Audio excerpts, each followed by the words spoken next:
200 amp 220 volt single-phase meter is suitable for two-family service, given it aligns with the necessary current and voltage demands. Moreover, 3/0 copper feeders housed within a 2-inch polyvinyl chloride, also known as PVC, pipe are acceptable for this particular application. The feeders offer ample ampacity to accommodate the load from both units, a 200 amp load for the first floor and a 100 amp load for the second floor. The PVC pipe provides adequate protection against environmental elements. The selection of a 200 amp main breaker panel for the first floor and a 100 amp main breaker panel for the second floor is appropriately sized for the respective loads of each unit. It is important to ensure that the entire installation adheres to all pertinent electrical codes and standards. This encompasses aspects such as wire sizing, conduit fill rates, and grounding protocols. For the design and installation of the electrical system, consulting a qualified electrician is highly advisable. In residential electrical systems, several factors dictate the appropriate wire size and conduit fill for a given service. Firstly, the National Electrical Code, often referred to as NEC, provides detailed guidelines for conductor ampacity based on wire type, insulation temperature rating, and installation conditions.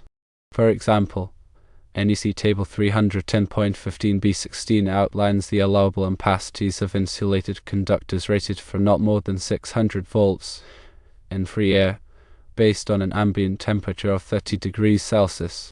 Secondly, voltage drop is a critical consideration. Over long distances, voltage drop can reduce the effective voltage at the point of use, impacting the performance of electrical equipment. The NEC recommends limiting voltage drop to no more than 3% for feeders and 5% for branch circuits. This is typically achieved by increasing the conductor size. Thirdly, conduit fill limitations are essential to prevent overheating and facilitate future modifications. The NEC specifies the maximum percentage of conduit cross-sectional area that can be occupied by conductors. For example, for 3 or more conductors, the fill is limited to 40%. This ensures adequate space for heat dissipation and prevents damage to the insulation during installation. Fourthly, grounding and bonding are paramount for safety. The grounding system provides a low impedance path for fault currents, minimizing the risk of electric shock. The NEC requires that all metallic enclosures and non-current carrying metal parts be bonded together and connected to the grounding electrode system. Fifthly, environmental conditions such as ambient temperature and exposure to moisture can affect conductor ampacity and insulation life. The NEC provides adjustment factors for ampacity based on ambient temperature and dirting factors for installations in wet locations. Sixthly, future expansion should be considered during the initial design. It is often prudent to install larger conduits and conductors than currently required to accommodate future increases in electrical load. Seventhly, local codes and regulations may impose additional requirements beyond those specified in the NEC. It is essential to consult with local authorities to ensure compliance. Eighthly, conductor material, whether copper or aluminum, affects ampacity and voltage drop. Copper conductors have higher conductivity than aluminum conductors, but aluminum conductors are lighter and less expensive. Ninthly, proper termination and splicing techniques are crucial for maintaining the integrity of the electrical system. The NEC specifies the types of connectors and splicing methods that are permitted for different conductor types and sizes. Tenthly, regular inspection and maintenance are essential for identifying and addressing potential problems before they become serious hazards. This includes checking for loose connections, damaged insulation, and signs of overheating. Let's delve deeper into the specifics of wire sizing and conduit fill, providing a more granular understanding of the factors involved. Wire sizing, at its core, is governed by ampacity, which is the current carrying capacity of a conductor without exceeding its temperature rating. The NEC provides tables that delineate the ampacity of various conductors based on their material, insulation type, and ambient temperature.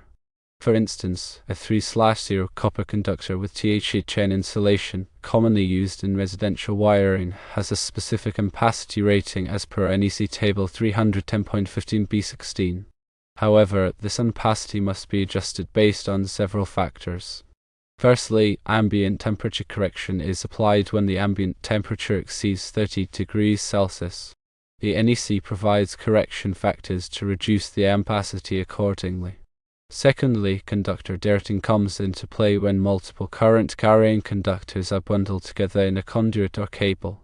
The heat generated by these conductors can raise the temperature within the conduit, reducing the ampacity of each conductor. NEC Table 310.15 provides adherence factors based on the number of current-carrying conductors in a raceway. Thirdly, voltage drop is a crucial consideration, especially for long circuit runs. Excessive voltage drop can cause appliances and equipment to malfunction. The NEC recommends limiting voltage drop to 3% for feeders and 5% for branch circuits. To calculate voltage drop, the following formula can be used. Voltage drop equals 2 times the length of the conductor in feet times the current in amps times the impedance per foot divided by 1000. The impedance per foot depends on the conductor size and material and can be found in NEC Chapter 9, Table 9. If the calculated voltage drop exceeds the recommended limits, the conductor size must be increased. Now let's turn our attention to conduit fill. The NEC specifies the maximum percentage of conduit cross-sectional area that can be occupied by conductors. This is to ensure adequate heat dissipation and prevent damage to the insulation during installation. The allowable fill percentage depends on the number of conductors in the conduit. For one conductor, the fill is limited to 53%. For two conductors, the fill is limited to 31%. For 3 or more conductors, the fill is limited to 40%. To calculate the conduit fill, the cross-sectional area of each conductor must be determined. This can be found in NEC Chapter 9, Table 5. The sum of the cross-sectional areas of all conductors in the conduit must not exceed the allowable fill percentage of the conduit's cross-sectional area. In addition to these general rules, there are specific requirements for different types of conduits. For example, flexible metal conduit, often referred to as FMC, has a smaller allowable fill percentage than rigid metal conduit, often referred to as RMC. This is because FMC has less heat dissipation capability. Furthermore, the NEC specifies the minimum bending radius for different types of conduits. Exceeding the minimum bending radius can damage the conduit and reduce its carrying capacity. Proper grounding and bonding are critical for electrical safety. The grounding system provides a low impedance path for fault currents, minimizing the risk of electric shock. The NEC requires that all metallic enclosures and non-current carrying metal parts be bonded together and connected to the grounding electrode system. The grounding electrode system typically consists of a ground rod, a metal water pipe, or a concrete encased electrode. The size of the grounding electrode conductor is determined by the size of the service entrance conductors, as specified in NEC Table 250.66. Bonding ensures that all metallic parts of the electrical system are at the same potential, preventing dangerous voltage differences. The NEC specifies the size of the bonding conductors based on the size of the circuit conductors, as specified in NEC Table 250.102. Surge protection is another important aspect of electrical system design. Surge protective devices, often referred to as SPD, protect sensitive electronic equipment from voltage surges caused by lightning strikes or utility switching. The NEC recommends installing SPD at the service entrance and at downstream panels to provide comprehensive surge protection. Arc fault circuit interrupters, often referred to as offsides, are designed to protect against arc faults, which are a common cause of electrical fires. The NEC requires offsides in branch circuits that supply bedrooms, living rooms, dining rooms, and other areas prone to arc faults. Ground fault circuit interrupters, often referred to as GFCIs, are designed to protect against ground faults, which can cause electric shock. The NEC requires GFCIs in branch circuits that supply bathrooms, kitchens, outdoor receptacles, and other areas where there is a risk of contact with water. Electrical panels should be properly labeled to identify the circuits they serve. This makes it easier to troubleshoot problems and perform maintenance. The NEC requires that each circuit breaker be clearly labeled with a description of the load it serves. All electrical work should be performed by a qualified electrician who is familiar with the NEC and local codes. Improperly installed electrical wiring can be a serious hazard, leading to fire, electric shock, and equipment damage. Regular inspection and maintenance of the electrical system are essential for identifying and addressing potential problems before they become serious hazards. This includes checking for loose connections, damaged insulation, and signs of overheating. Thermographic scanning can be used to detect hot spots in electrical panels and wiring, indicating potential problems. Power quality monitoring can be used to detect voltage sags, swells, and other power disturbances that can damage sensitive electronic equipment. Energy efficiency is an increasingly important consideration in electrical system design. Energy-efficient lighting, appliances, and equipment can significantly reduce energy consumption and lower utility bills. The NEC provides guidelines for energy-efficient wiring practices. Renewable energy sources such as solar panels and wind turbines can be integrated into the electrical system to reduce reliance on fossil fuels. Battery backup systems can provide power during outages, ensuring continuity of critical loads. Smart home technology can be used to control lighting, appliances, and other electrical devices remotely, improving energy efficiency and convenience. Electrical safety training is essential for all personnel who work with or around electrical equipment.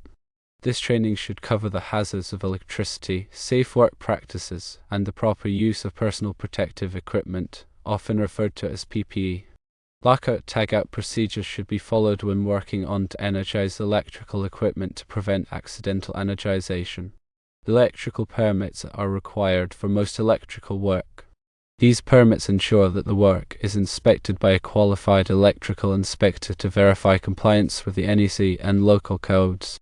In conclusion, proper wire sizing, conduit fill, grounding, bonding, surge protection, arc fault protection, ground fault protection, labeling, and regular inspection and maintenance are all essential for ensuring the safety and reliability of the electrical system. Consulting with a qualified electrician is highly recommended for all electrical work. Understanding the technical aspects of electrical systems involves considering various factors that ensure safety, efficiency, and compliance with regulations. Firstly, conductor selection is critical. Copper and aluminum are the most common conductor materials, each with its own advantages. Copper has higher conductivity and is more corrosion resistant, while aluminum is lighter and more cost-effective. The choice depends on the specific application and load requirements. Secondly, insulation type plays a significant role in conductor performance. Common insulation types include GHHN, THWN, and XHHW. Each type has different temperature ratings and resistance to moisture and chemicals. The selection of insulation depends on the environmental conditions and the type of raceway used. Thirdly, raceway selection is important for protecting conductors from physical damage and environmental factors. Common raceway types include rigid metal conduit, intermediate metal conduit, electrical metallic tubing, flexible metal conduit, and non-metallic conduit. The choice depends on the application, location, and code requirements. Fourthly, overcurrent protection is essential for preventing damage to conductors and equipment from overloads and short circuits. Circuit breakers and fuses are the most common overcurrent protection devices. The size of the overcurrent protection device must be matched to the ampacity of the conductors it protects. Fifthly, grounding and bonding are critical for electrical safety. Grounding provides a path for fault current to return to the source, while bonding ensures that all metallic parts of the electrical system are at the same potential. Proper grounding and bonding minimize the risk of electric shock. Sixthly, voltage drop is an important consideration, especially for long circuit runs. Excessive voltage drop can cause appliances and equipment to malfunction. The NEC recommends limiting voltage drop to 3% for feeders and 5% for branch circuits. Seventhly, harmonics can cause problems in electrical systems, such as overheating of transformers and conductors, and malfunction of sensitive electronic equipment. Harmonic filters can be used to reduce the levels of harmonics in the system. Eighthly, power factor correction can improve the efficiency of electrical systems by reducing the amount of reactive power. Power factor correction capacitors can be used to improve the power factor.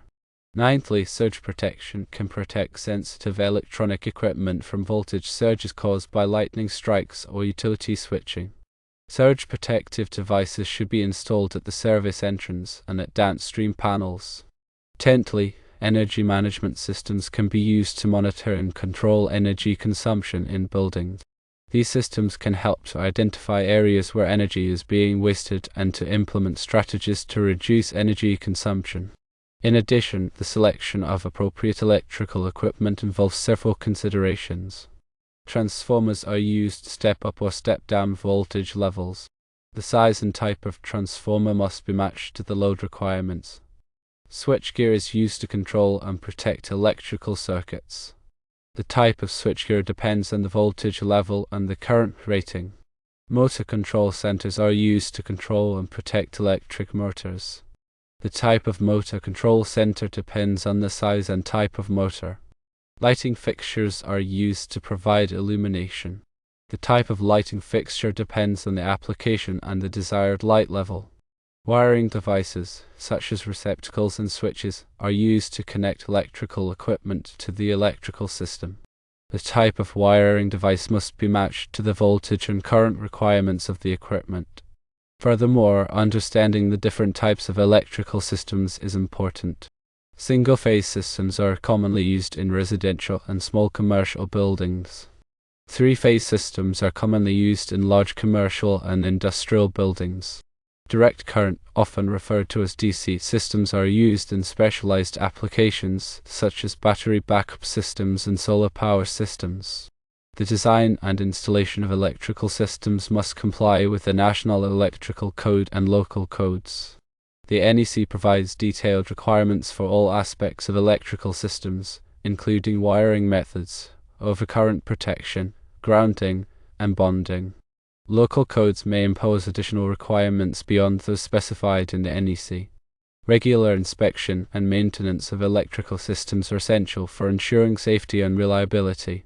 Inspection should be performed by qualified electrical inspectors.